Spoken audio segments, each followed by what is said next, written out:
1. You only die once. Hebrews 9:27. A. This is one area that most people do not want to talk about. But, death is unavoidable. B.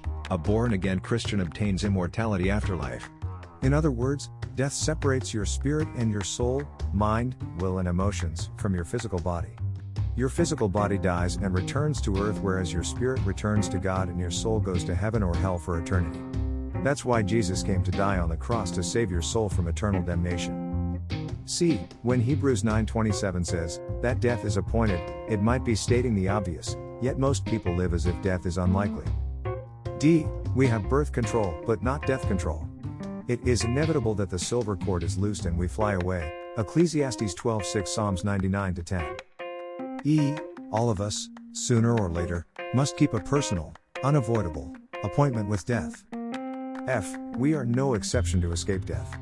Nevertheless, most people live their lives as if they were exceptions to the rule of death.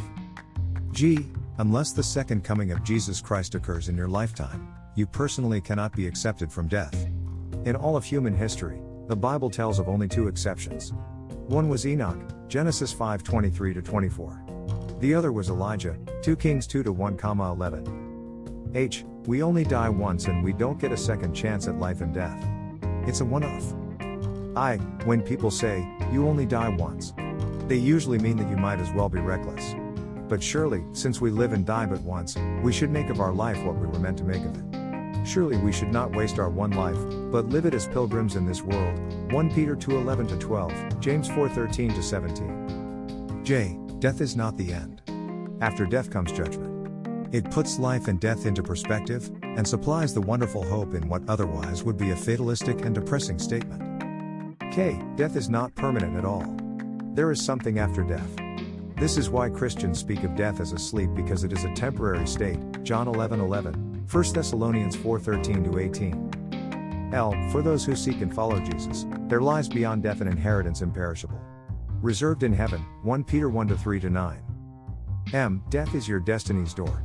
Hebrews 9:27 is telling us precisely what there is after death, the judgment. But those in Christ need not fear. There is no condemnation to those who are in Christ Jesus. Romans 8:1. How do you get into Christ? By faith and by baptism. Galatians 3:26-29. And those who refuse or neglect that are counted as ungodly, irreligious, and unprepared. They have everything to fear. John 5:28-29, Matthew 25:31-46. Oh, in conclusion, it is appointed for men once to die, and after this the judgment. Death is appointed, and you are no exception. You only die once, and death is not the end, it is your destiny's door.